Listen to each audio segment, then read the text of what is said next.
A warm welcome to the GeoBin seminar, Building Better with Tech, on geospatial technologies in digital construction.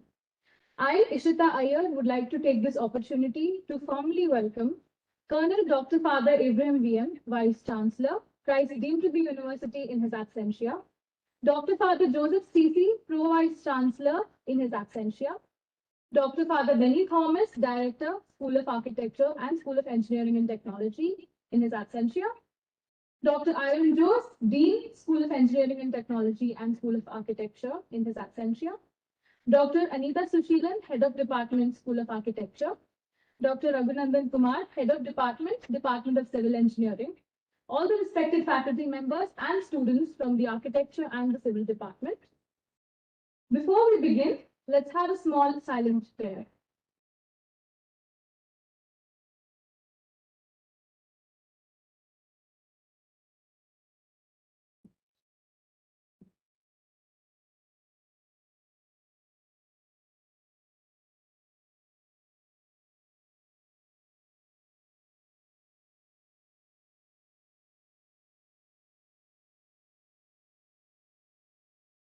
Thank you. I would like to call upon Dr. Raghunandan, Head of Department, Civil Department, to share the welcoming note with us.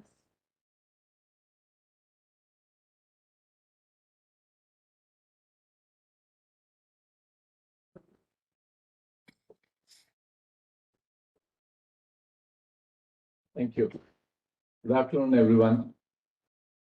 At the outset, I'd like to welcome everyone for this seminar on GeoBIM, that is Geospatial Technologies in Digital Construction. So it's a very apt seminar which has been organized.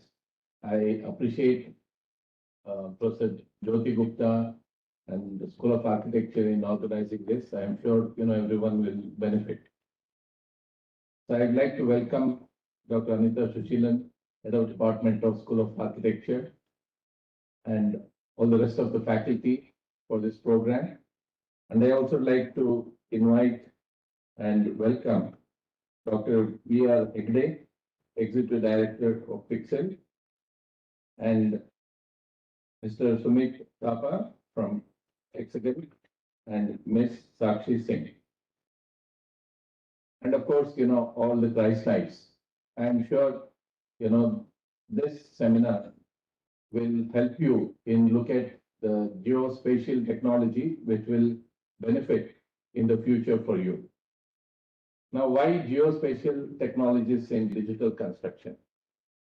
If we look at, traditionally when we start the construction, there are several errors we all experience because we used to always look at the local coordinates, and there were several errors, which we had to live with. But with geospatial technologies or geospatial, domain coming into picture, we can always now use the global coordinates and also try to see that, we can come to the accurate value as much as possible. Even BIM, for that matter, we have BIM now, which is being adopted by the civil engineering industry for quite some time. With use of BIM, we see that, it is not limited to just 2D drawings or the 2D space alone. So we are using 3D spaces. So BIM is being used starting from the conceptualization stage of any project. So not just about buildings, it is used for infrastructure projects as well. So from conceptualized stage to during the construction and up to finishing. That is because you get as-built drawing in the real time when you're using BIM. And with the use of BIM, we see that, so much of conflicts have been reduced. And at the same time, when we say we reduce the conflicts, we also save so much of time and money. It is no longer that construction industry is a laggard in using the technologies. Because if civil engineering industry is not using the latest technologies, it will affect a lot. So though the margin of profit or the ROI compared to so many industries is not comparable when you compare with, let's say, construction. Because the investment in technologies is quite high to begin with. But I'm sure with more and more people using it, so it will be quite affordable and it will benefit the users and all the stakeholders. So I once again appreciate the School of Architecture in organizing this. I'm sure that, all of us will benefit by this seminar, and we look forward to the presentation by all the resource people. I welcome everyone once again. Thank you.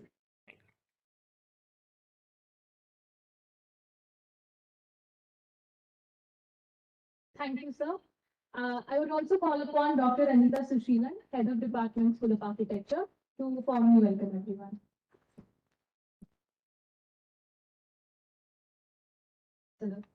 Good afternoon, all. Respected Dr. Raghunath sir, all the faculty members, and dear Christites, all my students, and also the special speakers who are invited today for this wonderful event. I thank Professor Jyoti Gupta for having organized this event because it's so timely. Something which I'm reminded of is that architectural practice is transforming a lot.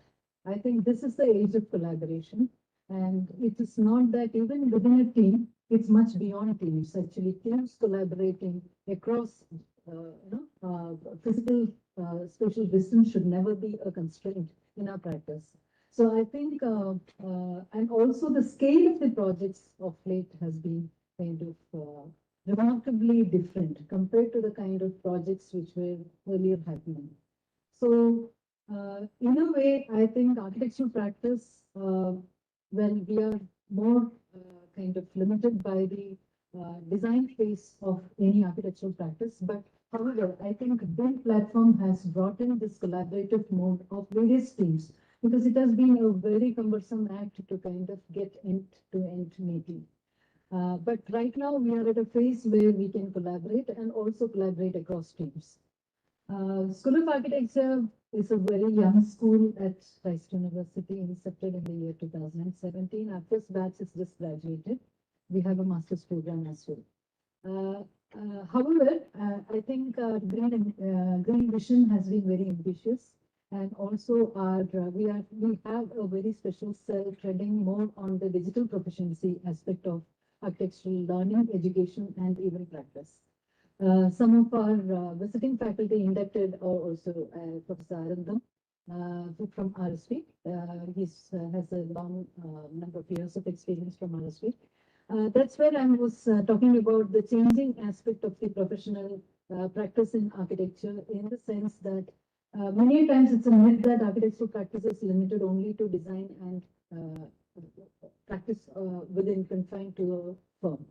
But of late, the practice also happens that there are firms which are lending services only in collaborative platforms.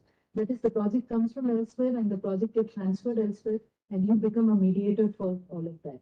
And I think this proficiency is quite important and need to be sensitized right at the student phase, right at the education level itself.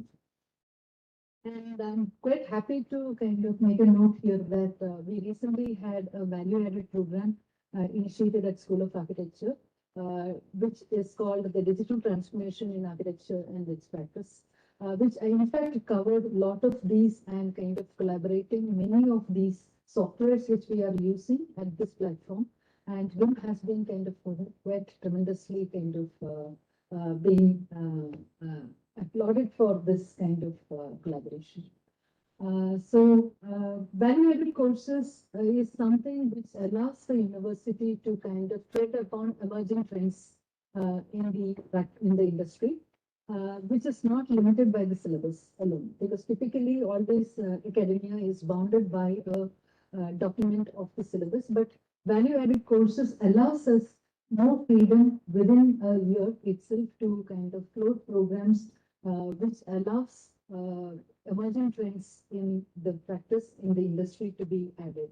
And also something very importantly I must note here is that this course allows vertically also to students to participate. It's not like it's confined only to certain higher semester level alone. Because of late, we find that the proficiency that is required by the student and also their aspirations are quite high, and it has to meet up with the proficiency that we need to render from the school. With that few words, I like to kind of conclude it with a thank note to Jyoti again for having organized this event, and we really look forward to this workshop. Thank you.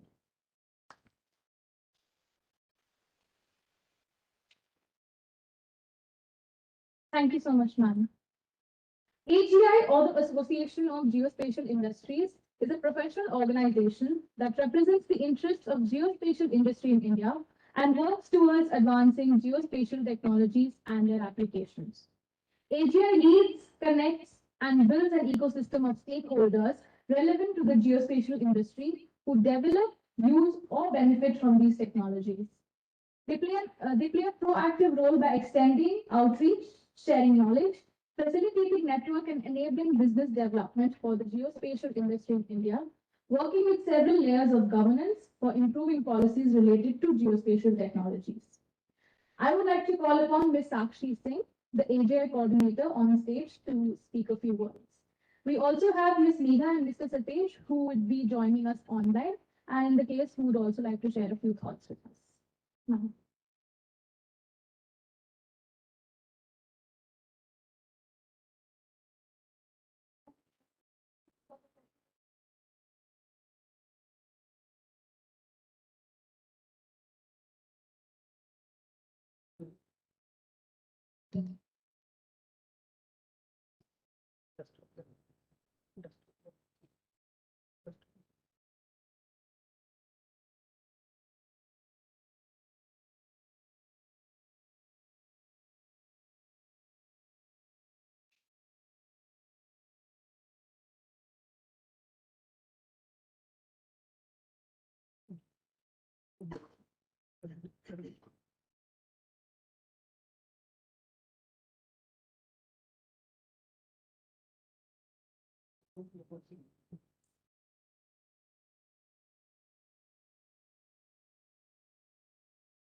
Good afternoon, everyone, and thank you so much. I am Sakshi Singh, and I'm here on behalf of the Association of Geospatial Industries, AGI India. First of all, thank you. It's an immense pleasure for AGI to be here and to be sharing what geospatial technologies are, how they can be used in the field of AEC and in the digital transformation of AEC. So before we have our expert speakers present to you, I would like to give a brief overview of what AGI is and what we do and how we're relevant to the academic and research community in the country. Um,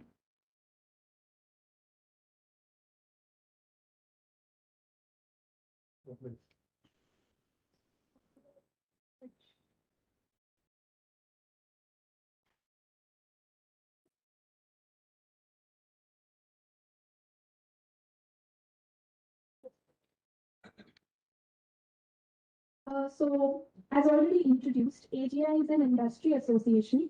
So you can call us a collective voice, a collective representation of the geospatial industry in the country. And our mission is really to voice the industry, to bring business opportunities, to advocate applications of the technology, and to enable a conducive policy environment. And we do this through the following objectives of thought leadership, opportunity creation, industry support and development, policy advocacy, talent development, and enhancing geospatial adoption in the country. Our members basically represent the entire spectrum of geospatial technologies from software and solutions, cloud, services, and we have a very good representation from not just the biggest enterprises, but also large, medium, and small scale businesses, as well as startups in the country who are working in the geospatial sector.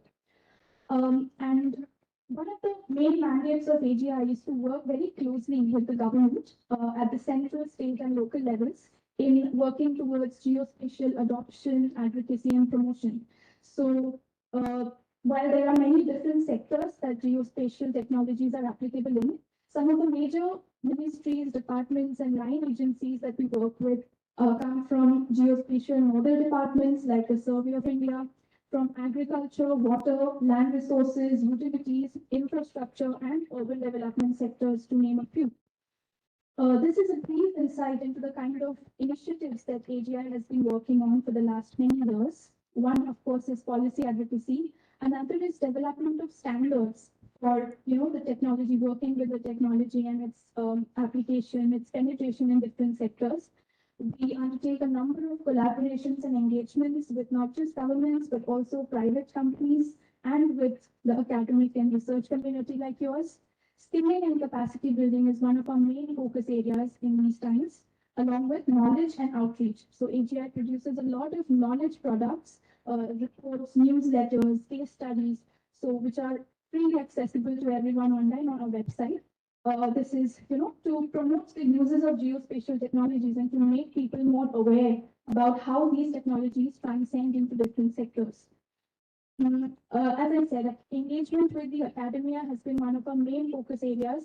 So we've recently signed 2 MOUs with the CEPT University Ahmedabad and SPA New Delhi. And so basically we are helping universities vet their course curriculum to, make the curriculum more tech inclusive as well as tech agnostic. And besides that, workshops, seminars, knowledge products, collaboration over research projects, these are some of the areas that we are engaging in. AGI, as I mentioned, has a dedicated knowledge center on the website, one of which, one of the knowledge product that we came up with in the last couple of years, I would like to highlight. That is a report on role of geospatial technologies in urban affairs in India, which will be very relevant to you. So this is a very comprehensive report. It talks about, firstly, the status of urbanization in India and what the outlook is like. What are the challenges? So this report was mainly created for different urban governance professionals, not just from the central level, but also states and local level municipalities, corporations, and other development authorities. So we tried to map out what are the different challenges in different sectors of urban development. So city planning, property taxation, land resources. So what are these sectors? What are the challenges in these sectors? We try to map out.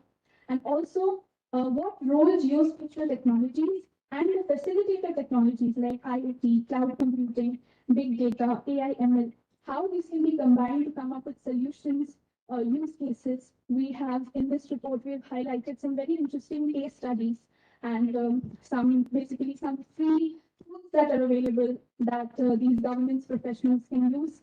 So this is a very good report if you want to understand what these technologies are and how they can be applicable in different sectors of urban development.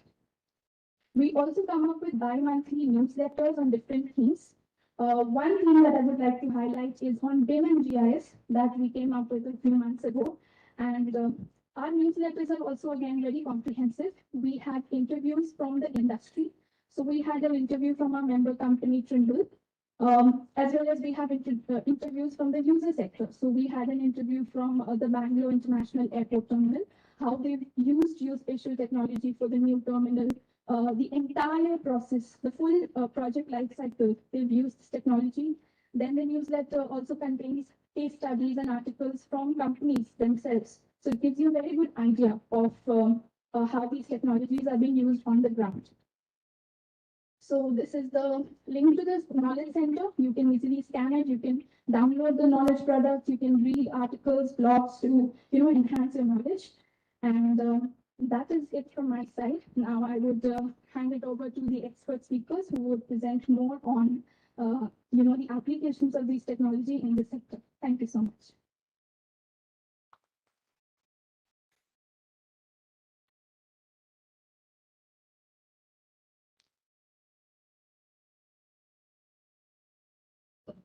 Thank you so much, ma'am.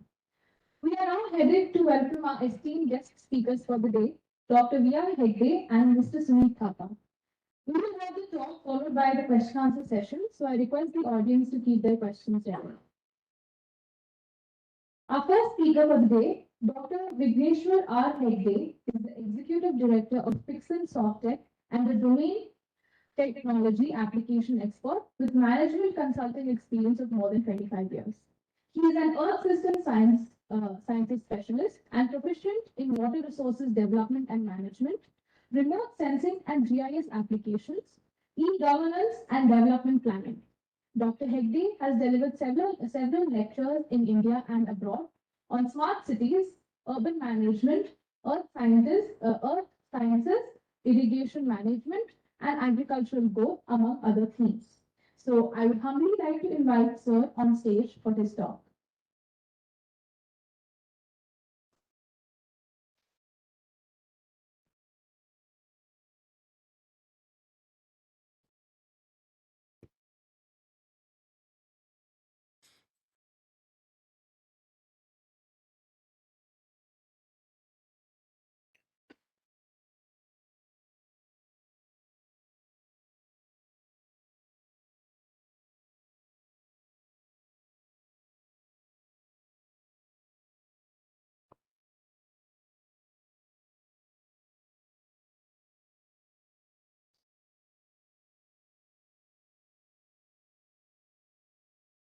So good afternoon to everyone.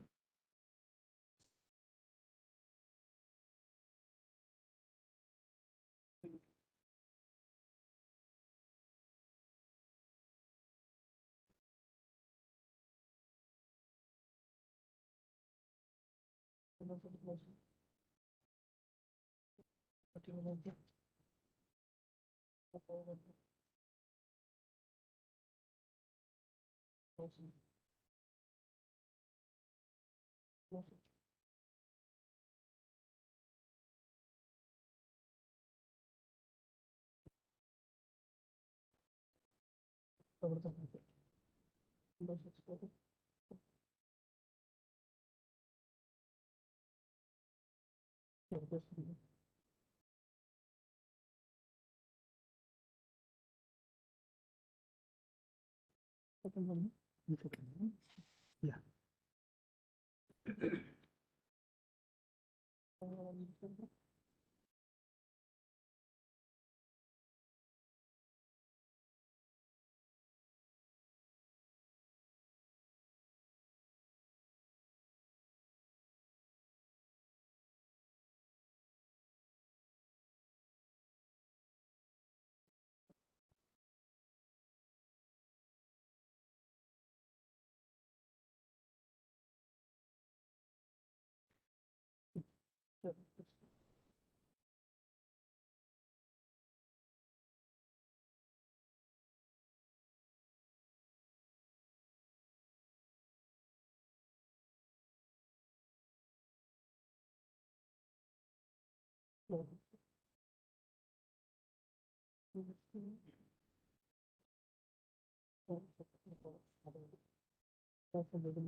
There should be some.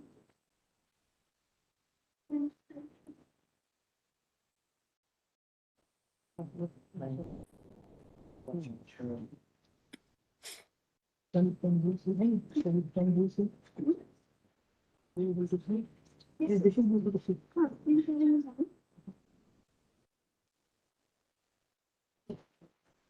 Sorry for a small pick in the beginning. Good afternoon to everybody. I am very much pleased as soon as I entered the campus. I only remember the wonderful days which I had spent in my campus when I was doing my post-graduation then doctorate. Anyway, this wonderful campus which has been visited by me, not as a campus, as a rural landscape since 1990. So I'm very much pleased to see this campus coming up here in front of my movement around the Mysore Road. Anyway, today's discussion, or what we say, rather I would put it as not as a lecture or not as a simple presentation of some case studies. Let me have it as a kind of interactive where I shared my thoughts and my experience, some of the case studies. Many of them may not be possible to be shown because of the contractual, because I'm in a commercial business. Anyway, probably all of you should understand what is this. This is where it starts. Could you recognize this picture? That's where I start with geospatial technologies for digital construction is wonderful. I appreciate. I start beginning of this image. That's where you start beginning of the conceptualization of geospatial technology, science, and then these things like that. Is there anyone who understands this picture, what it is? It's an image. Great. You have been able to identify your campus on Google. Thanks to Google, prior to 2000, there was no Google, no free data available to visualize also. We were going ahead with paper print. Of course, GIS was there, but printing was more adopted or more thought of. And when I come to the further things, digital construction, geospatial technology, I may not aptly define the terminology digital construction, but rather it's basically having a digital record of what you plan, what you draft, and then what you redraft and then keep it as a repository. It could be in the It's not accepted to online audience.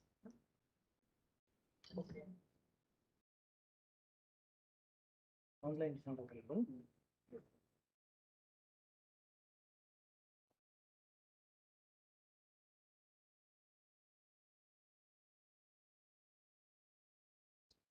Just check up, is it available?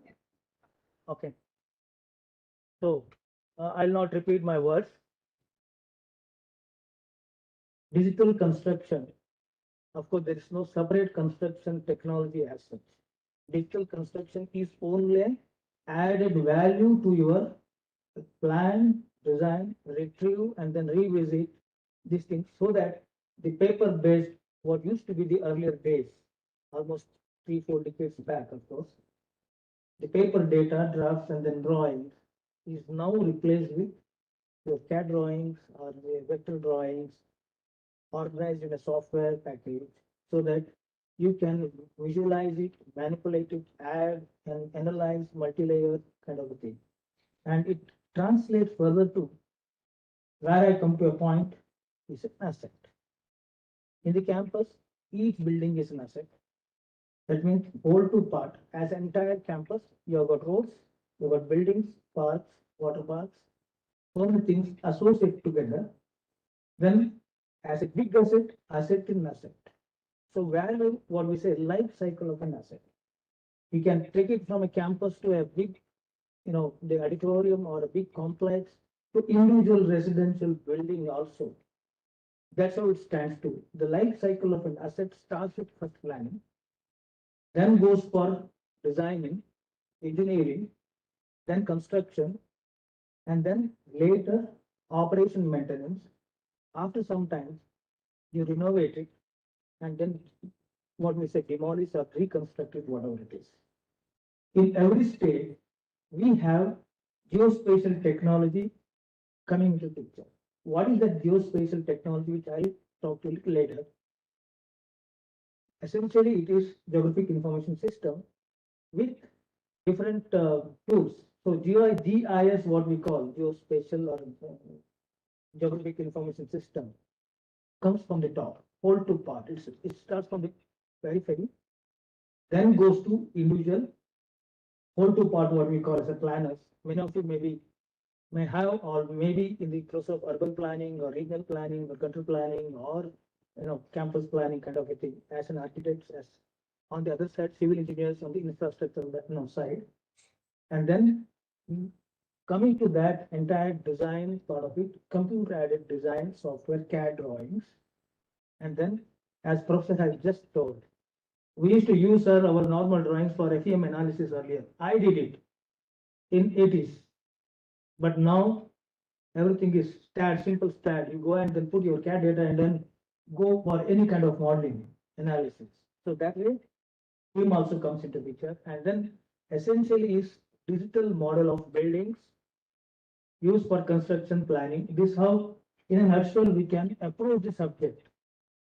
But subject itself, within the limitation of our couple of hours discussion, may be very difficult to define and then explore completely. Let me try to put in piece together some of the important things. What is life cycle of an asset? Where it starts? Planning, design, engineering, as I told, construction, operation and maintenance, renovation and reuse, and then being digital. This is exactly what I was talking about. Is the advantages is just now Professor has told, increased collaboration.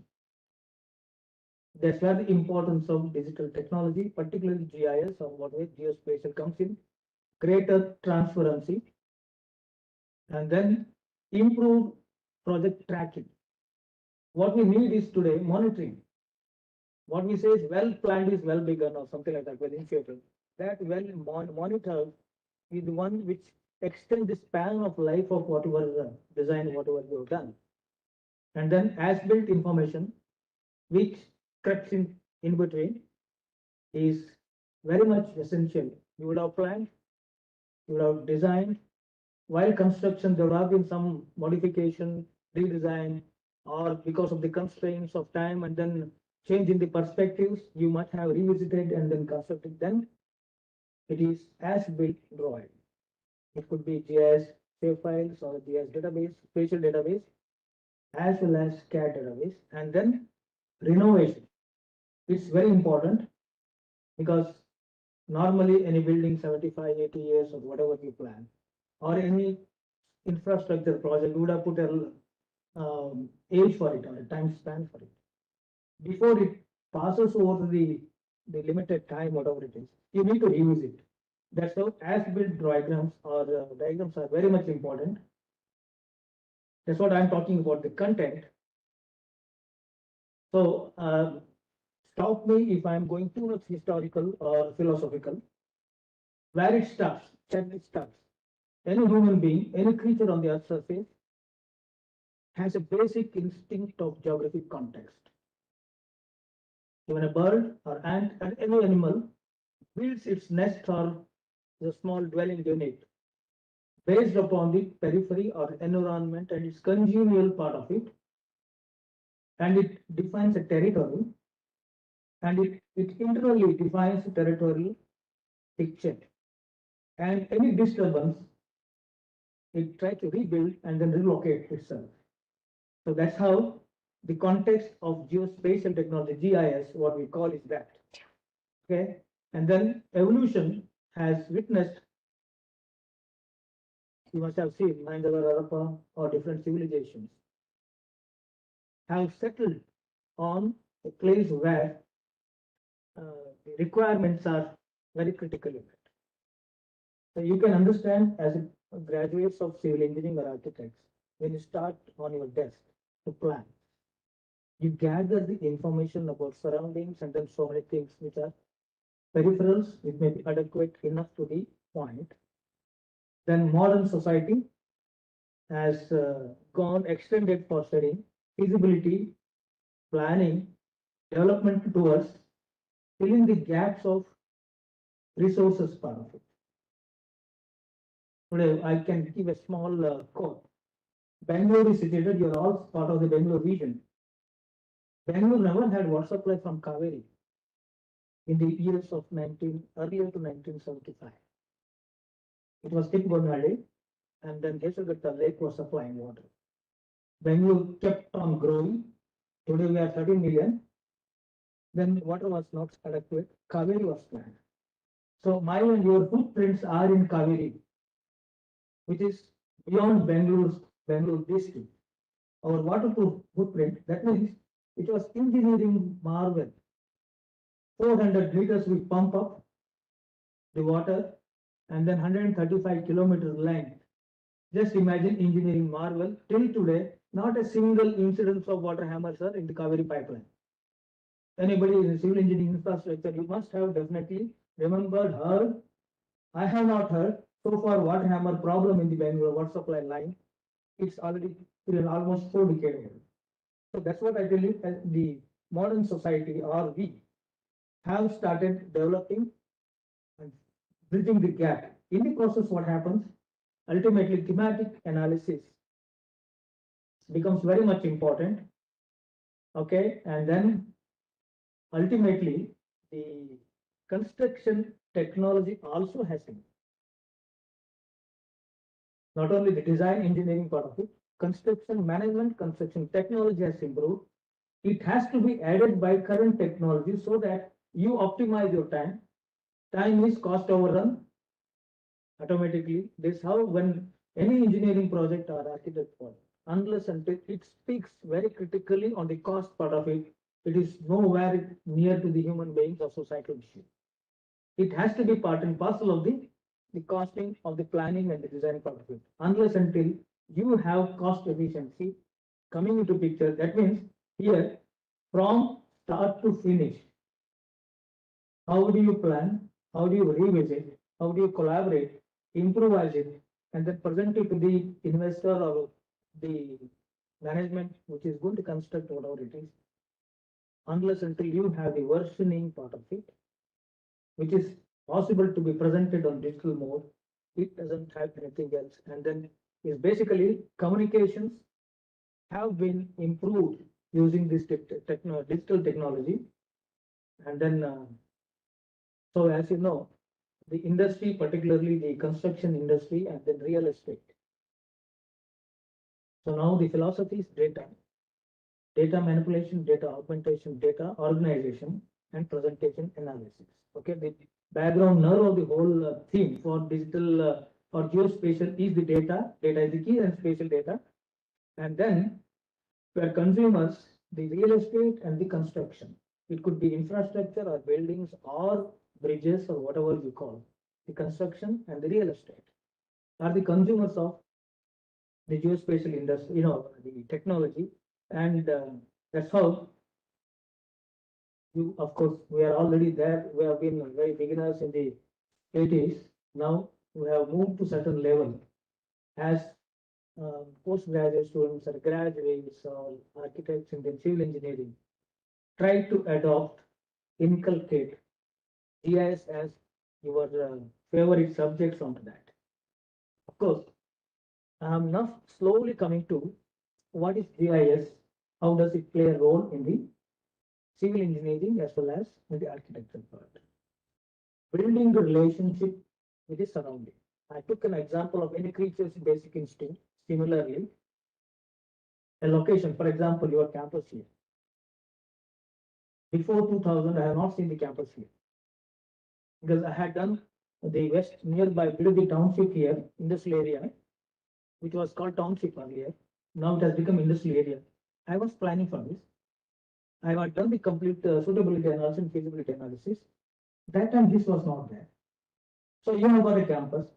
That means probably, I don't know whether any one of you have been involved in the process of establishing the campus here. Location wise, campus, overall campus wise, architecture wise, and then things like that. But definitely, whosoever have done this campus design or planning must have definitely taken care of. And one more thing, which you may have a question in mind, the land. Land should be available, then only I can plan. So land pressure on land also matters. So you need to think about in 360-degree about locating. That's what building a spatial relationship within a location or a region or a space is what we call. And then there we call environment, which speaks about land, infrastructure, water, vegetation, and geostructure. One more the important thing is the terrain suitability, structural aspect of it. Civil engineers, you do the stability analysis and so many things for constructing a pillar or something like that. Okay, what's called geotechnical. As a geologist, I call it a different thing. I call it geostructural. Okay, because we get into little lower mantle and then upper mantle and lower crust. That's a different thing. And then aesthetic part of it, which is most important. Then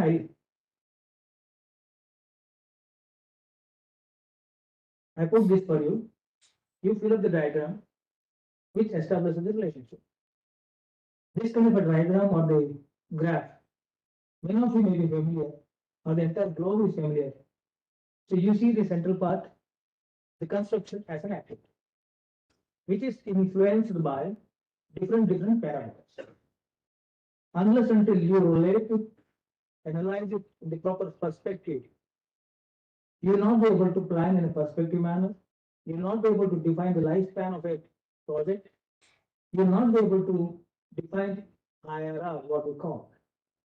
So you can define, there may be some gaps, you may add on certain things. I leave it to your skill. Okay. Geospatial technology, there are two kinds. One is data capturing or data acquisition. I have been, of course, having good experience in remote sensing applications. The satellite images is one of the best today. Of course, it has been in the use only after 1980s in our country. And we have been one of the fortunate enough to have started the first satellite images to be used for applications. And then global positioning system. Of course, today everyone carries the mobile. That is that. UAV and then radar. Unmanned aerial vehicles today drone, which is now becoming a common activity within the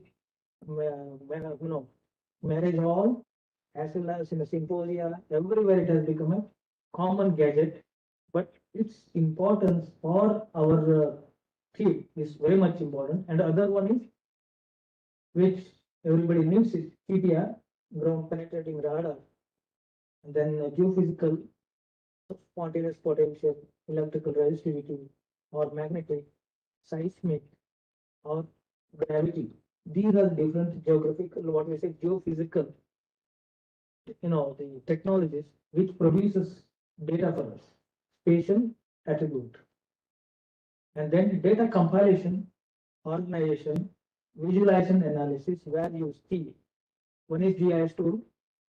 Probably you must have heard about proprietary tools today, ArcGIS, Bentley products, MapInfo. These are all the proprietary, on the commercially available. And I have one interesting thing. I started with my GIS in 86 or 87 with graphs, open source. Okay, and today a lot of softwares are available as open source. Coming to last about 10 years, we didn't have much open source source softwares coming into platform, and we had a lot of problems of commercial aspects of software. This was also one of the constraints in the academia to have this software and then teach the students and then use it for different applications. CAD, the photogrammetry, of course, today its cost has come down.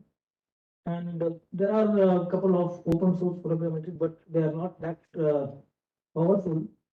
Certain photogrammetry tools are very good because it uses lidar data, mobile or drone data, satellite data, or aerial photograph used for precision measurement. Because slowly we are moving to data capturing to quantitative aspect, which is engineering. Okay, and CAD, BIM, of course, these are the softwares you might be directly using it currently, and internet mapping services. Probably today's generation must have seen web WFM, web map series, web feature services kind of thing for internet applications probably. So slowly, I just sorry for I will not be able to share the correct case study which is relevant. We have delivered results. I may be taking examples of that and then going ahead. Only to impress upon you that this is possible.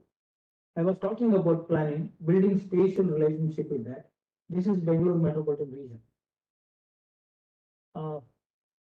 Probably it's not visible to you. Just around the brown image there, down there's a star. Okay, that is Christ University. I located it a couple of days back when I got the coordinates of Christ University. Next is this. This is geostructural landscape. I don't know how many of you are aware. Adjacent to your campus on the eastern side, you have a river called Vrishabhavanti. Anyone of you seen? Seen it in floods? Floods with river? No, just I'm asking you. Yes, yes. Good. That means you know where this flood is coming to you, coming to your campus nearby. One is from the western side, the national highway and the train track, everything. It's a small watershed here. And then flood comes or the runoff generates locally, should get passed to the Vrishabhavanti. Okay, this is what we are only talking about. How do we get this patient data, correlate with ourselves, regional or local, within the local and the spot of it. And next, I'll take one more example of same thing. Bangalore urban district. Okay, before that, I'll show only that where you have the central. Of course, now none of our this area is not in the part of Bangalore. Bangalore Mahanagarpalika Corporation area. It's a rural area. Central part till 2007, it was 2006, it was Bangalore Nagarpalika, Mahanagarpalika of 220 square kilometers. Then it was going in all directions. Municipal authorities felt it is unbearable. Government thought I have increased the dimension of Bangalore Mahanagarpalika. At the same time, there were satellites around, satellites in terms of Kengiri, and then Rajavasi Nagar, or Yelahanka. All these things have to be amalgamated so that the unscrupulous, whatever you call planned or unplanned development in the periphery of Bangalore Mahanagarpalika area are brought into regulation. So in 2007, finally, BMP area, Bangalore Mahanagarpalika area of 211 or 20 square kilometers has become 710 square kilometers by amalgamating Kengeri, Yelahanka, Kayarpuram, Krishnarajmi, Mahadevapuram, all these local bodies, and then instead of having it wedges, unscrupulous development, villages were also merged. The indices, incidentally, I tell you, I was behind this. Village-wise index for urbanization. We developed an index for urbanization of individual village. Basically, demographic, socioeconomic data, and the current pattern of development, landscape, revenue, everything. So individual village have been given index for urbanization. That these are the 110 villages. You see now, small Mahanagarpalika becoming Brahat Mahanagarpalika, and where are the entities have come in, how they are related for the administrative kind of it, and then challenge for urban planners. Master planning for Bangalore metropolitan region and BDA and then BDNP now today. So 2015 onwards, master plan for Bangalore has been going on. Even now also you may not have the one which is ultimate final one, which is still draft only. And finally, when we go to that, of course, it is smaller one. We have developed the spatial database of road layers for Bangalore because it goes back as early as 1994 as structural plan for Bangalore metropolitan region. Okay, from that day, having kept the single coordinate system, Bangalore data has grown. So here I want to speak one word about single coaxial telescopic as GIS. You should understand this so that you change the gear of a motorbike or a car, first, second, third, fourth. Still, energy is added up, but axis one and the same. That's how scale composition, just like a telescopic, zoom in, zoom out, and then you have the scale part of it. That's how we have built. Now today this Bangalore data, and when you are telling about everywhere the spots are available, locations are available. I have the data, but only not for you, for my client. Anyway, that's a different issue. Maybe couple of years down the line, it might come to public. Google is giving. Google is fooling us, giving you free access to data and put your point, put your in-laws point, put your brother's point everywhere, and then doing a common, AI there. It's a human, habit. The moment you get into Google, first thing is you look at your house and locate. By habit, it goes to your in-laws house or mother's house or friend's house. You do that part, and your frequent places, hotels or something like that, you pick it up. After 10 days, 15 days, some friends come, you do that again. Definitely, look, I had located my place, you should. That other gentleman sitting behind the engine takes care of entire thing, your revisiting habits. That's how the data, you say no, Google is the ultimate. Never trust it, but take it for with the reference. That's how the AI works in the behind. Locational intelligence is contributed by we, that's what crowd. Okay. And GIS, of course, it is small. If anybody from Bangalore city is staying there, it's near Lalbagh. 3D models. Okay. 3D models are important in terms of one is perspective aesthetics, best to fit in the region locality. A small quote I can give, if anybody has seen Lalbagh near the south gate, main gate, Lalbagh main gate, probably what is that MTR house? Probably anybody is not there in Bangalore who has not visited MTR. Okay, just behind MTR.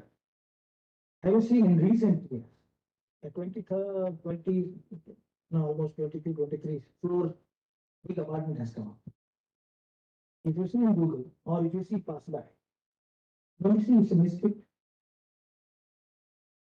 As an architect, as a planner, you have to look at the region and the thrust on the traffic, thrust on the water side, thrust on the waste part, before you advocate or design for different kind of structure. This is feasible only when you have data. The data is not put in a register. Data has to be integrated into the GIS part. That's how it comes into that. And then monitoring, I'll just take about here. Bangalore, this is 1995. I'm sorry, I'm not able to enlarge it now because of the constraint of PowerPoint. If I had a chance to show up my desktop, I will enlarge it to go to 20,000 scale and then show it to you. This is 1995 data of BTNP.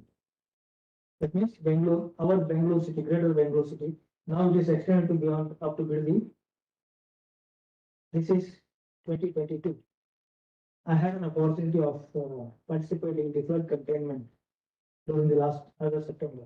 This is September 5th data of Bangalore. People may ask me, that was cloudy. Fortunate enough, about 20 minutes of time, the satellite was passing Sentinel. Probably clouds were nearby Malgudi and other side. they were not passing through Bangalore, and that particular time of 5 10 minutes, Bangalore was split. If I show the entire season, now scene of this city, western portion is cloudy, eastern portion is cloudy because there was some window of 10 15 minutes available where road was not there. That's how September 5th, I tell you, you must have heard about here also your campus adjacent to that, there was a flood, no? Because of national highway. Vehicles were drowned. Vehicles were parked for weeks together. I am sure of this because we documented certain things. Why floods were there here? Of course, not just above the campus here, nearby in the region. You must have heard about it. And then next thing is very interesting. Now you should carefully read the sentences here. I have just shown what was in 2001, what was in 2010, what is that in 2020. That means the cement concrete jungle in BBMP, how it has expanded. The open landscape has become constructive area. Okay, this we had used to justify socio-economic growth of Bangalore in the absence of census data for 2021. Very recently concluded study, which I was a consultant for the delimitation of walls in Bangalore for governance, urban governance. I used heavily GIS and it was also on the internet portal for 50 days for public opinion. I'm just calling it as assessing the opportunity for whatever you call it now. I leave it to you. It should occur to you. 2001, 2011. How the population has migrated. See, now obviously, Christ University, which was part of the heart of the center of Bangalore city, near Kormangala and then the Dairy Circle. In fact, I was confused. I want to go there. Suddenly, the location I got here, that is Mysore University, Mysore Road campus, I drove down here. Okay, definitely. Why I looked at this much of land was not available within 3 kilometer radius of Bangalore city. You must need bigger land, connected, supply systems, everything. That's how you come out. So this is an opportunity. Architects, when you go into simple, there are 2 3 aspects. I'm sorry to talk about only 1 minute. Urban regional planning is also part of architecture, I believe. You teach that, no? Urban planning. Urban planning in this region, when it comes to sub-regional planning, layout development, you have grid pattern or circular pattern or different patterns of different architects who have developed our important towns and then cities in India. Right. Yeah, this is one design. Invariably today, design is done in CAD because measuring and then getting into that. GIS has still to go to this level of drawing. Drafting skill in a GIS is little limited, but CAD is wonderful. So drafting normally goes, design goes in CAD. In architects use different ArchiCAD or different software. Civil engineers use CAD and CAD map or so many things are there. And then the next part is it's called urban water supply project. As a concluded as a part of smart city project in our state itself. So the other is design entire as built data of urban water supply. So urban water supply project as built drawing of DMAs, walls, different pipe dias, consumer locations are important. So here I've just shown those things. Next is part tracing. What is over that? Everybody needs water, everybody needs connected. If he has a problem with water supply, couple of days, he has to go and then complain. Spatial geospatial technology comes into picture. Imagine, of course, we had given this a simulator model, and then it is now coming up as a project. Or provide the community or the citizen with an app from the water supply authority. That means if he has a constraint, let him simply put a complaint and then post it. Just you do in the WhatsApp, or whatever you do, using mobile. It comes back and then sits in the server. because of the coordinate system, it gets located. Once it is getting located, you have built up the complete network of pipes or the valves and everything. Where is the constraint located? Then if the constraint is located into district, now what is the pipe diameter, where it is connected, how many people are connected? This once if he knows, the water supply manager knows, he can immediately take a picture and take a drawing and assist or deploy his service engineer to that particular locality. Suddenly, if he does not have it, he'll go and then block other wall. Then instead of 100 people, 1,000 people will get blocked over for something. If he does not know correctly where the location of wall is. Okay. Then one more, of course, probably my industry colleague, next person will be talking about the more of a construction site part of it. This is one of the drone in the, where I have been using it. Excavation monitoring. Today, you have heard yesterday, highway construction projects in Karnataka have been slightly under slow pace because of the non-supply of construction material. Last 25 days, all the crushers and quarries have stopped. Probably, I don't know whether you are aware of this. And then in Karnataka state, normally the quarries are being monitored for their excavation because royalty is there for government.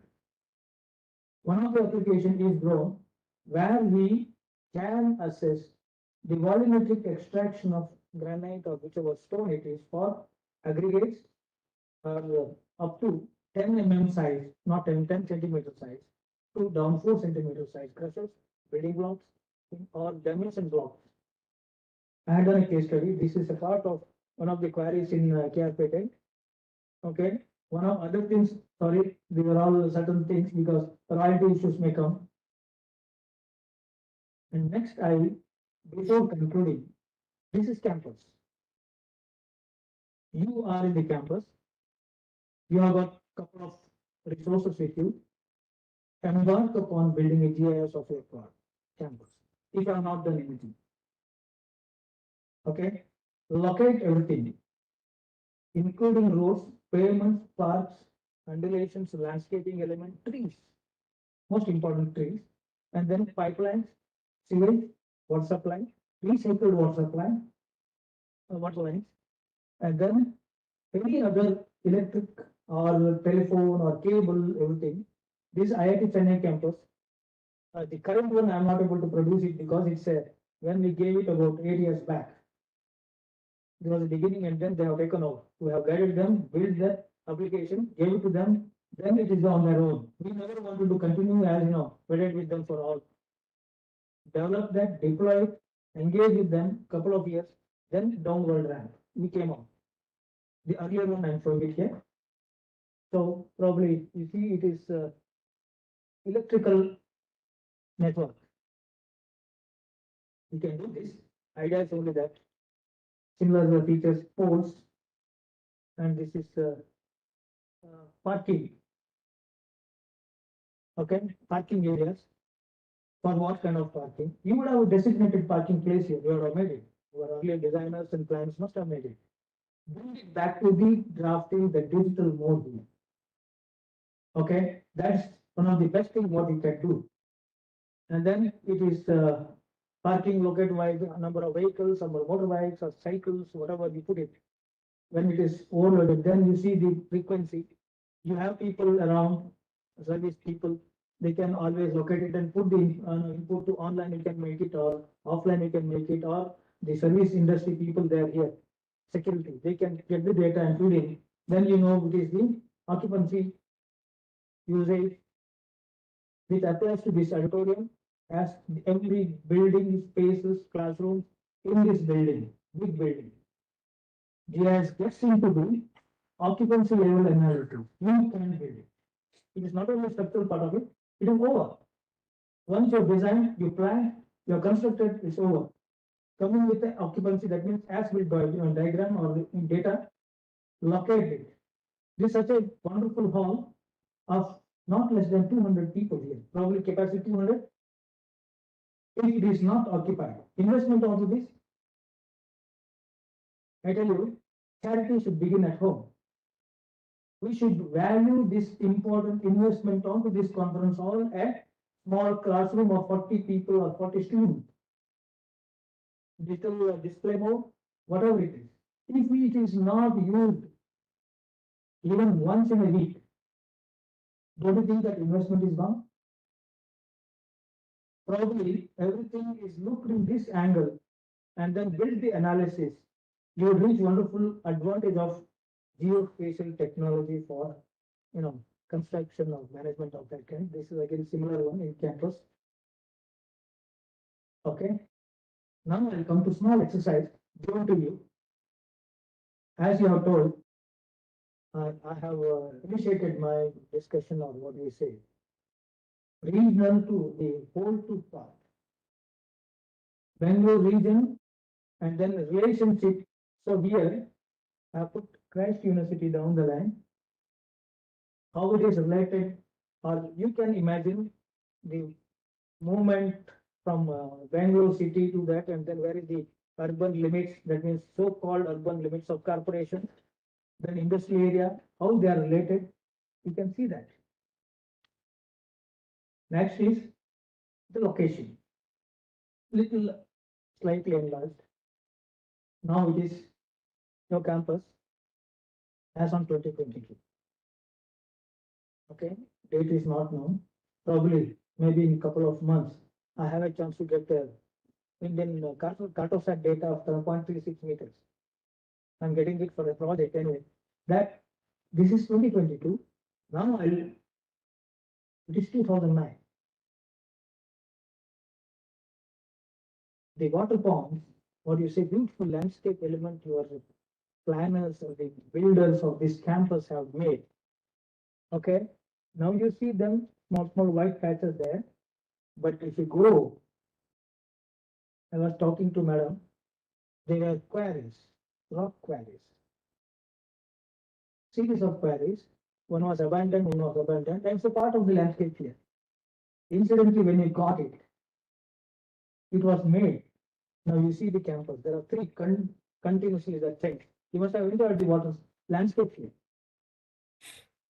That's how it goes. I think with that, I conclude. That means it's add in making environmental safer, efficient, and then the delivery operation and renewable part of it ensures better outcome of every stages of the life cycle of an asset. In the nutshell, I have told the data is the key, data organization is the key, technology part you have got the geospatial acquisition, data acquisition, data modernization technologies, and then when you go into construction monitoring, my other speaker would speak about it because drone is heavily used, radar is being heavily used, and then as I was telling, 10 years back, my friend architect, while constructing my own home, he used to get a photo from mobile and then pass on to his home. And he used to say, no, there's some changes we need to do ahead. He used to send an advice to me. It has been practiced here and there, but now it has become a practice. Thank you very much. If you have any questions, let us spend some time.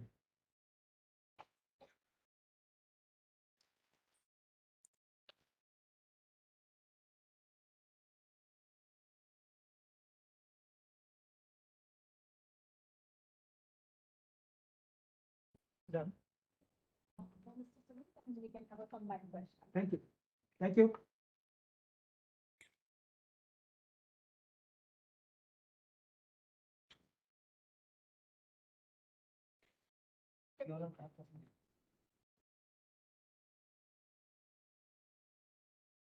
Thank you, sir. We move on to our second speaker of the day, Mr. Sumit Thapa. Mr. Sumit Thapa is a technical manager at Hexagon with over 17 years of work experience in the geospatial industry. He has been associated with Hexagon for over a decade now, working closely with almost every national mapping agency in the country, various government R&D organizations, and numerous educational institutes. Mr. Thapa has been a part of several distinguished projects like Bharat Maps, BBML, Swamitwa, and Smart Cities Mission, to name a few. Mr. Sumit will be joining us online. Thank you very much. So good afternoon to all the distinguished guests, and good afternoon to Dr. Hegde for setting up the stage. And it will be a little easier for me now. So I'll just share my screen.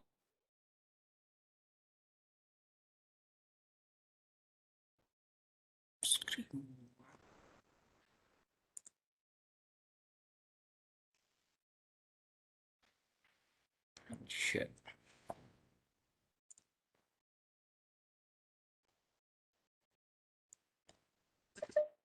Sir, are you able to share your screen?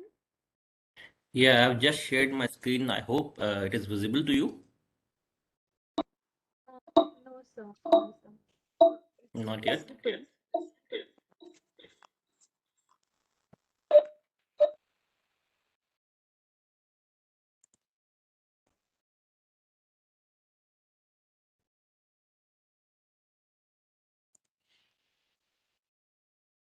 So I'll share again.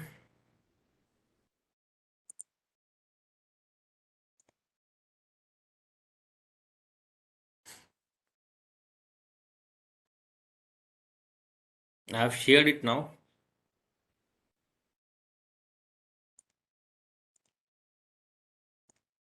Is it visible to you all? Yes, sir. We are just checking on it.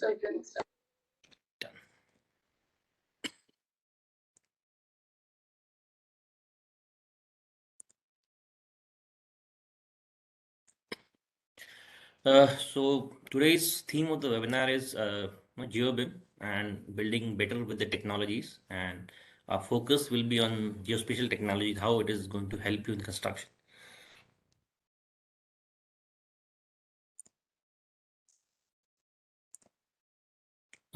These are the topics I have actually planned to cover.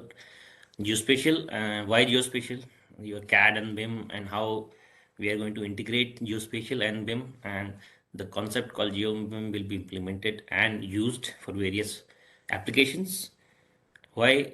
Then we talk about reality capture. Reality capture is one of the things actually which will help you out a lot in construction monitoring, as well as for many heritage sites. It is used. It is actually widely being used, and we'll just see its applications. So why geospatial? This part is already covered by the previous speaker, Dr. Hegde.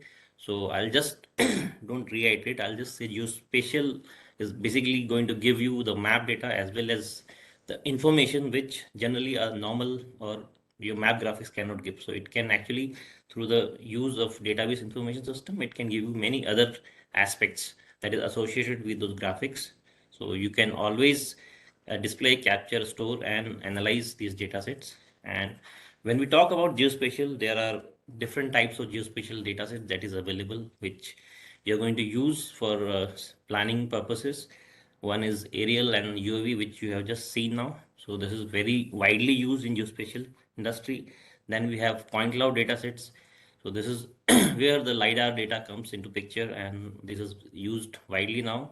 We'll see how it helps in reality capture as well. We have vector data sets, we have thermal, which will be used for your temperature or how the heat polygons are actually now playing a role in your urban areas. Radar data sets is basically comes from SAR, satellite, hyperspectral, and elevation data, which will actually give you the information about the topographic of any area. And using these different data sets, you can do analysis. So these geospatial analysis, some of them are, you can visualize it in 3D visualization, you can measure it, you can capture the information as it is available on the ground, you can analyze, you can do the analysis like hotspot and all. You can classify these images and create your land use, land cover map, how the different aspects are available in the ground of that area. You can use it for panoramic images. So reality capture is how I where panorama will give you information which is available on ground just sitting on your lab or on a computer. And definitely mapping is one of the aspect where geospatial data plays a very big role. So with today's advancement in computers, with the help of your CPU and GPU, now even geospatial data has become, very dense and very detailed in nature. So if you see here, using the geospatial data and different capturing techniques, you can actually create the building models like this in 3D, and which is actually traditionally a domain of BIM model. So this geospatial data can give you the area of the building, what is the height of the building surface area, but still what is inside that building, how many stairs are there, how many floors are there. So these all information is traditionally been kept in BIM. So that's why we need to incorporate geospatial and BIM, and we need to come to GeoBIM. So how geospatial is going to help you out? I'll just run a small video and just it will show you. So with geospatial, first is you'll get the information about any location that is available. You have satellite images that will show you how the city is actually placed in that here in that scenarios. You have 3D models which will give you the skyline of that particular area and how the topography of that area is placed. You can integrate many other different informations there. In this case, like you have LiDAR data, which will give you the height information about each and every building to a very precise level. And once you have these data sets, you can also, dig in further and you can go to the street level. So which is now one of the hot topics, because almost all the 100 smart cities are going to be reality captured like this, and you can have a panorama view. So these views are not just a photographic view. You can also do analysis here, like measurements, your angles, your heights, your width. So all these things can be measured here on this reality captured data as well. And what GIS can give you, actually, it can integrate other information also. If you have some other sensors like noise sensors, thermal sensors, or traffic congestion, so you can get a head spot. So where you have more noise, where you have more traffic congestions, and it will help you in planning out your information more efficiently and better in a better way. So that's what exactly geospatial will help you out. So in this scenario, you can actually navigating through some of the streets, you see how the land profile are available along that street and how different building elevation is present in that corridor. So these kind of analysis can be done using geospatial data sets. Now geospatial data has become very rich and it will give you lots and lots of detailed information. So that's how geospatial is going to help you in different aspects. So next is we'll come to how CAD and BIM is going to basically integrate with your geospatial data set. So traditionally, CAD is your product design. Any product has been designed in your design files. So these design files can be used for as a preliminary designs, and it can be used for in 2D. It can be used in 3D drawings. Now you have wireframe and solid models also for that drawing, which can be displayed. So CAD helps you in designing any product, any building, any town, for say, if you say.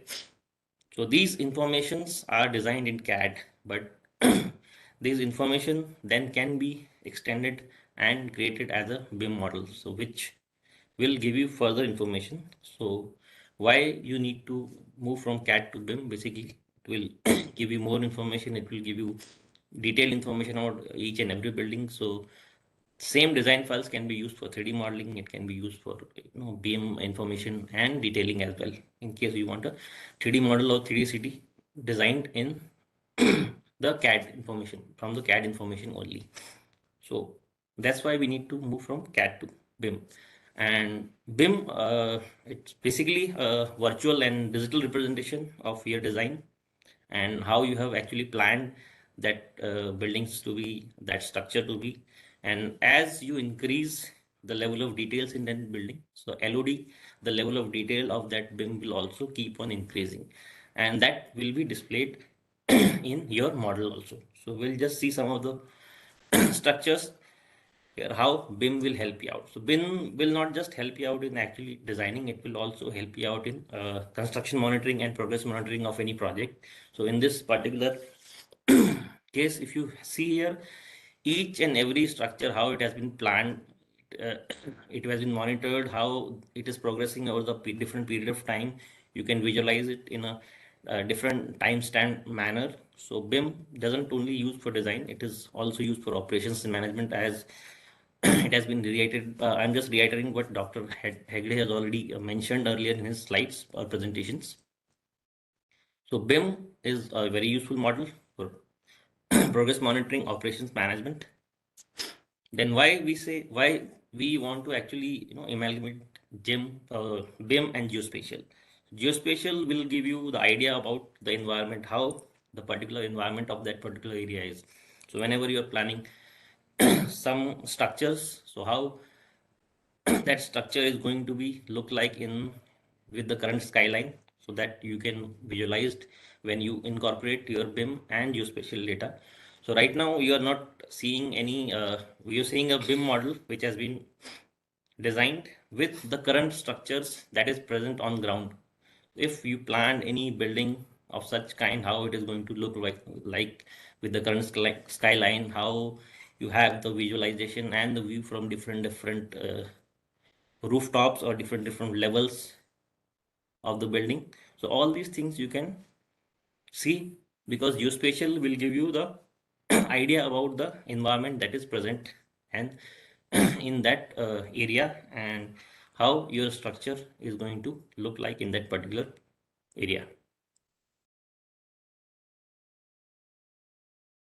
This is one of the use case, so we'll just move to second. You can also use it for seeing the how you have planned for any say plant site is planned, how well it has been actually incorporated with the current landscape of that area, how the approach road is coming, how that particular plant that has been designed is looking with respect to the other landscape that is present there, any uh, high tension wire, any tunnel, anything is that is going out there, if it is there, it can be hazardous or not. So these things can be seen and planned, and obviously if some corrective measures need to be taken, it can be taken using geospatial and BIM integration. So and another example is operations and management, as we were talking about. So BIM model can, if you incorporate in GIS, you can have the actual data of that particular plant. In this case here, the actual laser scan of this particular plant is available, so you can see how you have planned for this particular plant, and how each and every component is actually looking in that particular plant. And this is the not the planned sorry, this is not the actually model, this is what is present on that particular structure, and it has been scanned using the laser scanner, laser scanners. This is another use case of geospatial and BIM. In this case, we have used the reality capture. So here, if you see how geospatial and reality capture is going to help you out.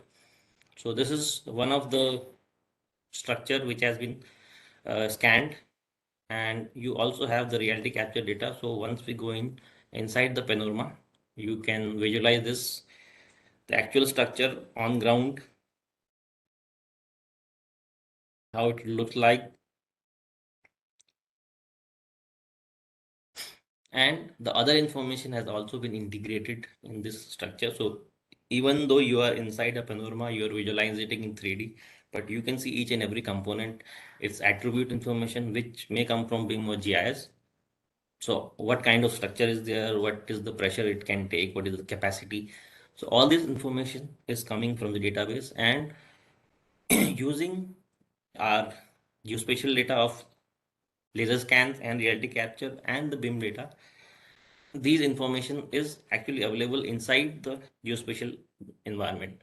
So geospatial usually doesn't give all these information which is available. These available informations are available through the BIM models. So each and every components, its type, its structure, its capacity. So for progress monitoring purpose, for visualizing how your actual construction is going on, so this will give you is what has been planned versus what is actually available on ground as of now. So as planned versus as built, you can do analysis. So this is some of the examples. Now I'll just come to another example.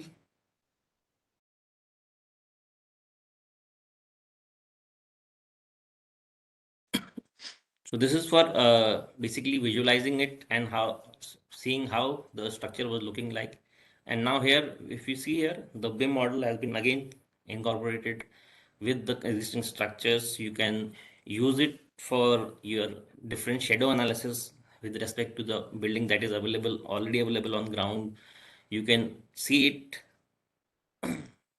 at different levels how these systems were planned, even your electrical wiring, HVAC systems, your exit systems, everything, elevators. So whatever has been planned, you can visualize it on a geospatial environment using geospatial and BIM, and you can see how it is actually matching with the current skyline of that particular area. So you can, so it depends upon the level of details of that BIM, how it is going to look like. So if you have a very enriched BIM, you are going to have each and every details of that particular building up to the staircases and the structures. You can see here the cabinets and closet that is available in that building. So everything is available. So these information can only come from BIM. So geospatial usually doesn't have these information. Geospatial only have information up to where that building is, what is the area, what is the surface area it is covering, and what is the height and the 3D model. But if you want to go inside and see each and every information and aspects of a BIM of a building, then we need to actually incorporate geospatial with BIM, and BIM can give all these very detailed information, which is not a domain of a geospatial. Another use case is for redevelopment purposes. So if you are planning for a structure that is being uh, sorry, if you're planning for some objects where you already have a structure, a very old structure, and you want to demolish and redevelop it, how it is going to look and how it is going to fit in with the current skylines, with the current elevations of the building, nearby buildings. So these, so for that purpose also, BIM helps you out with respect. BIM and geospatial will help. So again, depending upon the level of details, you can see each and every aspects of that particular building model and how it is going to look with your environment which is in and around that particular building that you have designed. So these are some of the use cases where BIM and geospatial together can give you the information which is not available only through geospatial or only through BIM or building information model. So why, again, we'll just talk about this question of why geospatial and BIM. So BIM actually give you what is planned, and geospatial can give you what is as built there on ground. So this is again laser scan data. So it will give you of the, so now we'll just talk about how this reality capture will help you out. So reality capture using laser scanners or LiDAR data sets along with the cameras can give you the panorama, and it can give you the laser scans. So these laser scans can help you out in doing all the measurements without going to ground again and again. So once you do laser capture or reality capture that particular area, you have everything available with you on your computer. So again and again, you don't need to go. You can measure it each and every as building, each and every window, each and every small to the millimeter level accuracy depending upon the laser scanners.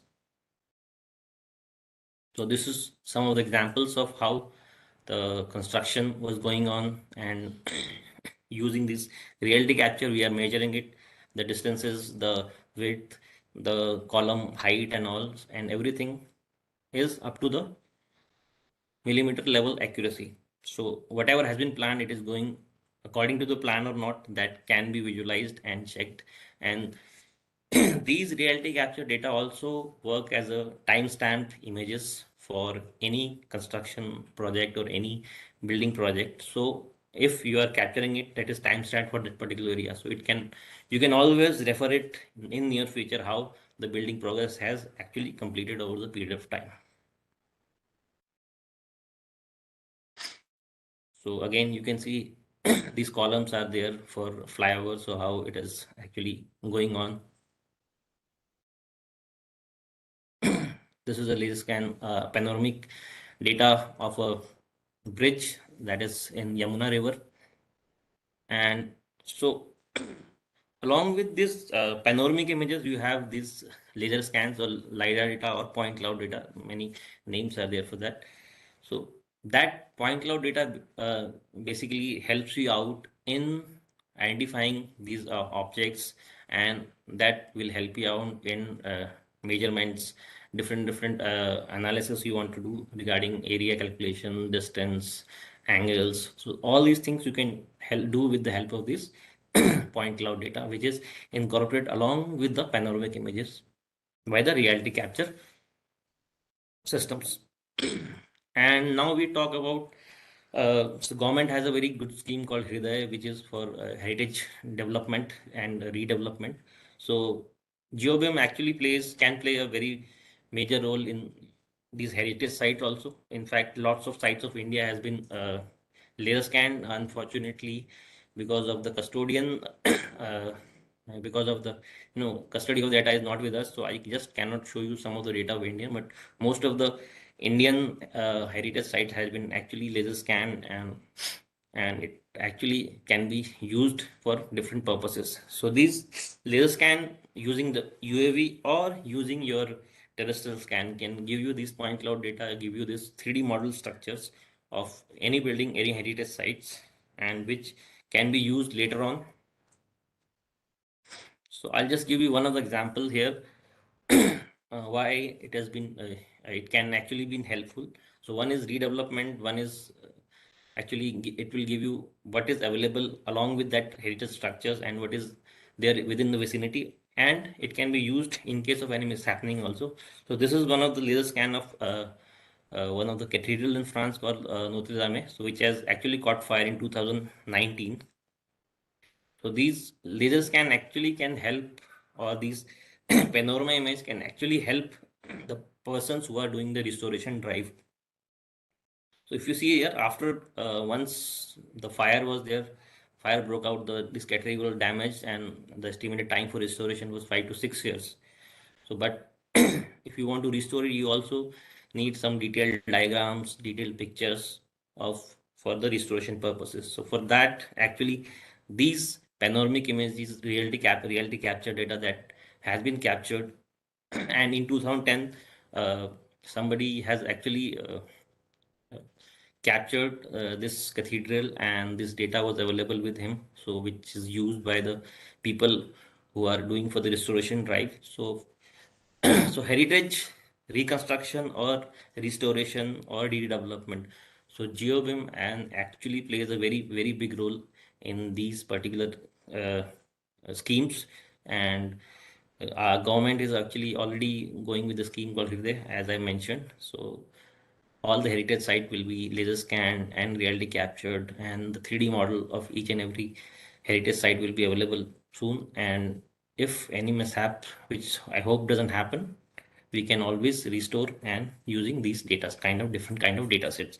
So these are some of the examples that I just wanted to showcase and use case of geospatial and BIM integration.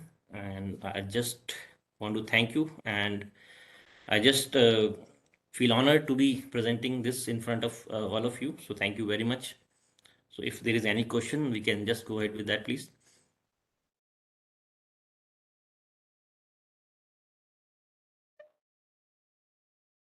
Thank you. Thank you so much, sir. That was very informative, and I think the audience has a lot to take away from these talks. So we can now proceed with the question answer session. So we have experts, Dr. V.R. Hegde and Mr. Sumit Thapa with us. So first question, please.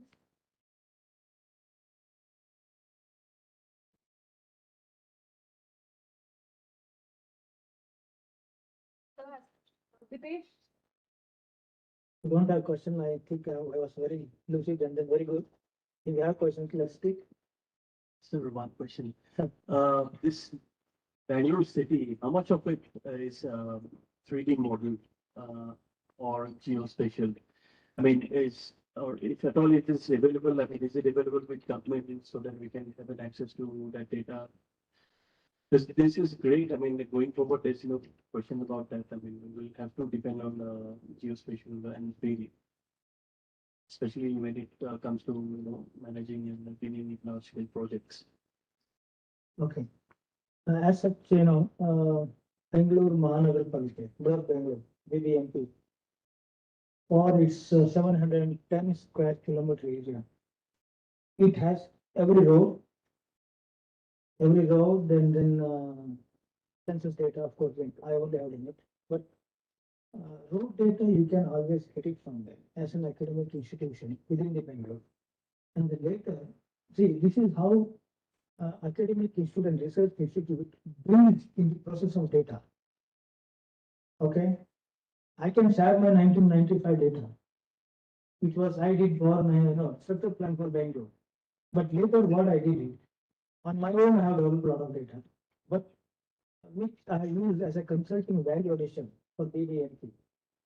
We have used a lot of other data. Now it becomes their data. It's available. Only thing is, so what happens? Our systems, they say that it's confidential. Nothing is confidential. That is geospatial data, and you don't have any strategic locations like atomic center, but they may not give you ISRO centers and then airport or the central earlier airport. But rest of the data should be available. But big data would not be available because nobody would have captured it in 3D. But you have an opportunity as a research institute, academic institution. MRSC provides 2.5 meter multispectral satellite data from Cartosat and 0.36 meter resolution data on the Cartosat spectrometer. Merging that, you can produce 0.5 meter effective station data, which is like Google what you see. As a research institution, you have time to get very subsidized rate. Okay, which if I buy, I have to pay around 2 lakh, 2.3 or 3 lakh. If you go and then buy Bangalore data, and then we can build up your own institution here. 0.36 meter or effective 0.5 meter data is wonderful. It is better than Google what you get today. That way you can slowly build on, so that for the batches by batches, students get used to working on the practical or the real-time data. And then that could be taken as options for different concepts of your teaching and then outputs. You can develop a digital library of data here itself. Benefit is available, but you better do it yourself. No, understood, but is it available in 3D? Like, have they consulted you to, model the entire city in 3D? Yeah, if you get, that's what I tell you, Cartosat data, then digital elevation model, you can do that. But nobody, see, now things are slowly happening. I brought in the concept of census blocks integrated for population estimation for individual locations, building the world modeling. As a consultant, I had to give a population justification for a locality. How do I do that? I knew that census operation looks for 100 to 150 houses in a map area. They'll map it and then go there in a month, enumerate the numbers. That map is there with them as a child registry. Because I was working with census for some other work some time back, I knew that they have this data. This is not known to many people. So that we brought it, geo-reference with the roads and then everything. Now your cake is ready, you can cut it the way you like once. That's how we start digging. Say, you may, in your case, the new spatial data, it is available, now don't worry about developing your own data unless until you need it for something. Take the OpenStreetMap data, build on it on your own. See, you may be teaching the UAVs and data capturing methods or hire a UAV. It's question of a couple of hours or days job to fly. Get 3D, get point cloud, get the ortho rectified, then do whatever analysis you. It hardly gets any work, but wonderful data input for batches of students. I would rather recommend going to the government or any other agency, getting the data. Anyway, it is a borrowed data. Whatever intrinsic error you have, you only multiply it, rather do it yourself. You will get a very subsidized rate, I tell you. Because a couple of days back only we have ordered for Bangalore city, BBMP area for some other work. Same panchromatic and multispectral cartosat, the latest cartosat, which I am getting it for 35,000. You also can get it for 35,000. Entire Bangalore city, and then take around to Mysore or Kerala. Keep watching what is happening. Cartosat only last 1.5 years up. Before that, you will not get that much of details. Because I wanted to see monitoring the Mysore road. It was not possible. I wanted to have a September 5th with other data we collected, the floods here. Okay, I could not get. I did a lot of other estimations, but not the aerial data. Then I had to go for synthetic aperture radar, microwave sensor, which can flash through the cloud. Okay, and we built in integrate so many things and do it. Probably yet, whenever you require some sort of assistance, we are always there. Don't worry. Thank you, Swan.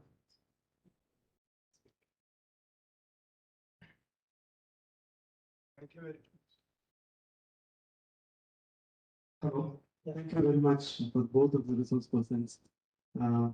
We are involved from 2019 in establishing this. You know the difficulties, initial attractions and frustrations, not getting the data. It's a long way to go. And in that run, we request your help in building up that solutions and all.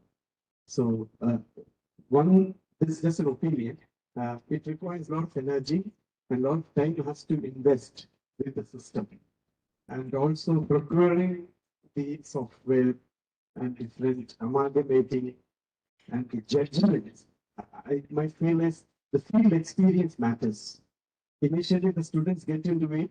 Any 3 points you give, it gives some math that it will be economic. So that is where your judgment comes into matter because the students are here. There will be a lot of initial attraction and there definitely going to be a frustration because of the data availability. But you need to spend time. That's what my feeling. I know both of your tremendous experience in the field where you are coming from. Thank you.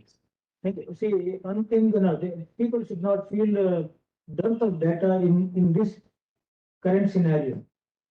Where you feel that I can generate, go ahead, you have every data possible. That's what I tell you. For example, Sentinel data, of course, not at the level of accuracy you're looking at. It's a 10-meter spatial data resolution, freely available. Even processing platform is free. Snap, you go to the ESA site, Copernicus, you get into that, you have data freely available. I'm using the free data for so many analysis. We download, and then of course, the software license part of it. Of course, I have been in the private sector, but I'm not selling any software licenses. But I recommend, I was also using commercially available proprietary software for 3 decades. Now last 1 decade, I tell you I'm into open source. You don't have to bother. GIS, QGIS, or any other open source software, you go ahead. You have tremendous possibilities of plugins available. And I have done it. My very much junior most colleague. Last year, she completed her MTech in geoinformatics, got her enrolled, and then brought it over group. Pressurize and sit down, make her to understand. Now she has started developing plugins for QGIS. Now there are 3 plugins for QGIS. One of them you have seen there, the fault tracing on a water supply line. That is developed by her. Which happens, sir. Don't worry that when you have to go wrong, it should be corrected. It can be corrected. People should not feel that, okay, my map is not coming right. Don't worry at all. You have. First start with building data on OpenStreetMap or get the Google data downloaded and start putting the CAD, whatever line onto that. See what you are getting it. Test it, then go ahead. Maybe a practical sessions on using the, free open source data, how to use it and all that could be done. But basically, since you are interested in developing a GIS, as a Because one more thing I tell you, we are not getting adequately placed the resources for the industry. That's a constraint I have. I need to put in minimum 6 to 8 months of my effort, making them to be useful for my analysis. For example, I tell you, sir, a lot of civil engineering people come down. I ask them, how about you? Do you remember? Difference, because ours is a consulting project. Basically, we are obliged to produce results. Hydrology, so they don't understand. Q is equal to GI only they know. The problem is that when I talk about architecture, the building, they know only drafting. You ask them position it because we have so much of software today, laser software in a mobile. You go there in a room and then scan it. It can bring a 3D picture to you, to your lab. They know how to make WhatsApp and all those things, but not this. But it happens, but the culture can be created. They have interest. Only thing you have to orient them. Data somebody, sir, you will have open source data is available, and then of course only municipal data you don't require. Don't get into that. For example, last year, one of the MTech students in the construction, he had come to me for master's thesis. I said, you have come to a wrong person. He wanted to do MTech, internship. I don't know who has suggested him. He came to my office and said, I want to do. I said, I'm into the GIS remote sensing consultancy. Yours is MTech in civil engineering, particularly construction management. Your professor should not scold me, sir, tomorrow. Sir, I want to do something. Then I only told him, made him to work on monitoring the high-rise buildings in Bangalore city. Linkage. 1990, there was no high-rise building except for Vishweshwara Tower and then one utility building and there. He went on tracing the Google. Last year 2021, during just within the Corona, we have 2,000, 4,000 plus high-rise buildings which are more than 20 stories and distribution pattern data. Then I told you correlate with the structural load, building densities, and then the anything other two related to construction and civil. Was I act? Because I was in the geospatial domain, and the engineer comes to me asking for a project report. He wants to be guided. What else I could have done? And one more person came. I am trying to plot queries. Construction material. For everybody in the civil engineering, granite of Bangalore is simple, one and the same. I know as a material person, you always working on the quartz microgrine or microcrane and then its composition. Eastern part of Bangalore is different from central part of Bangalore and then the western part. And if you go towards Hexagon, that's different. And Lalbagh is different. Do you know? Ask them to do that query, go there and they get that and then bring me the hand specimen, I'll tell you what it is. Then you can go and then test it. Cutting strength may be same. But when you take it to mixture, concrete mixture, silica content becomes important. And then magnesium and then calcium. This part people tend to neglect. So I thought basic from this, you try to do, because he had only 1.5 months time. The pressure of academics, the exams and everything, last minute they come. It always happens.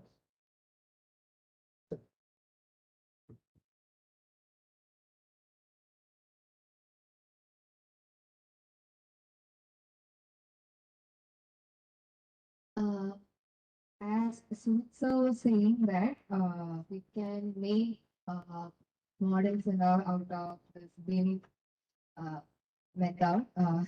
So I want to know if is parametric designs could be made with the same, as well as the climatic factors. Can these be analyzed through the software?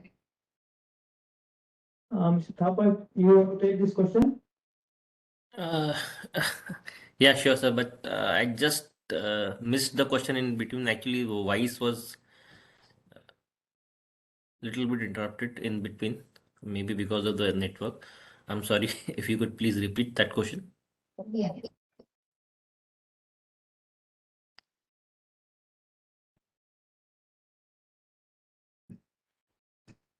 maybe you be more audible.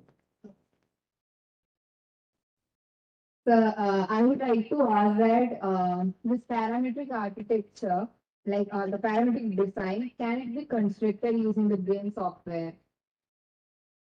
Parametric design. Yeah. It's like a complex, design, and, in the last time, like, we had, been studying that. So, in such situation, like, it's also used to, design a climate responsive architecture too. So the climatical aspects as well as this parametric design, these can these be constructed using the BIM software? Yeah, BIM actually has become quite, resource intensive now. So these factors and these things can be actually incorporated in BIM now. Okay, thank you. Thank you.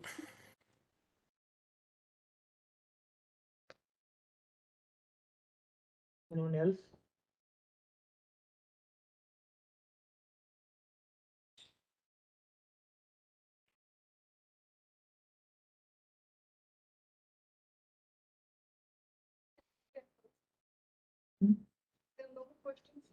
Yeah, if there are no more questions, it's my time to say thank you very much. Thank you, AGI, my association, and then the Christ University, and particularly you, ma'am, and then the department. It's a good atmosphere and then good occasion for me. I felt having entered, as I told you in the beginning, as if I'm entering my alma mater campus in Karnataka University, Dharwad, University campus. It used to be giving a wonderful feeling.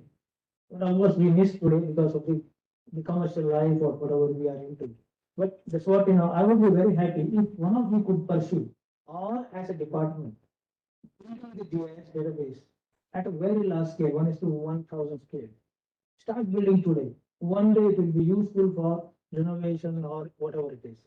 Maybe you may be teaching UAVs, data products and everything. Now, flying drone is about this area is one day job. Okay, it cannot cost you more than 40,000-50,000. And then simply get the data. Will tell you how to process, how to use, and how to extract data and go ahead. Wonderful input you have. Maybe you can start with building the, so now we have moved into campus very recently. Earlier it was old data. It may not be feasible now. I have shown incidentally Google was giving to us. I could see 1995, it was not there. I have seen 2000 onwards, whatever I could get, I just showed to you. It happened coincidentally. Since I got the location of this particular location to come down, I got interested. Suddenly I looked into the historical data, I got it. Otherwise, no, I was still in 1994. I was only planning here for building this area, which was a township. Alternative, decongestion of Bangalore started thinking in 1994. I was part of the team, not team leader for that. Rather. We never had anything like that. We had 20,000 hectares of land was identified as township here, including this land. Okay, within the Harrow in between. And then later it became, because expressway came, redesign happened, it became a township.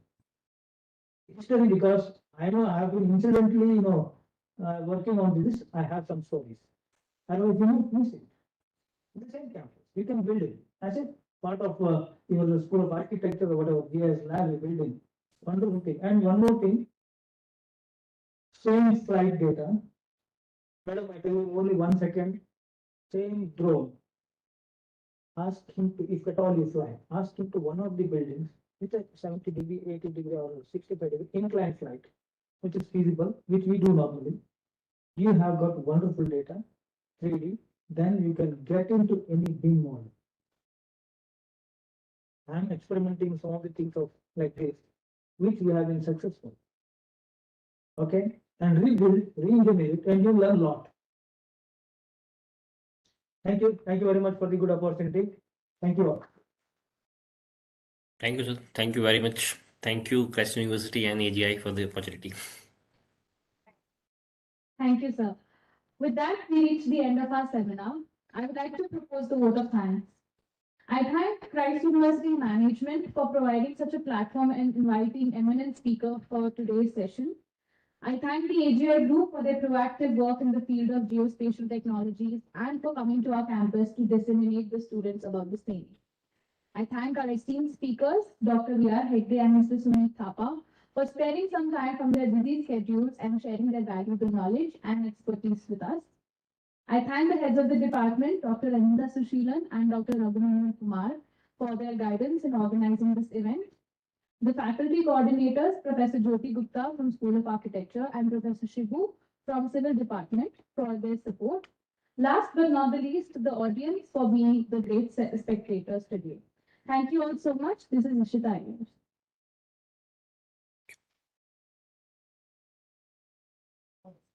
Can we have a group photo? Ma'am, with the students? Yes. I request all the faculty and the students to come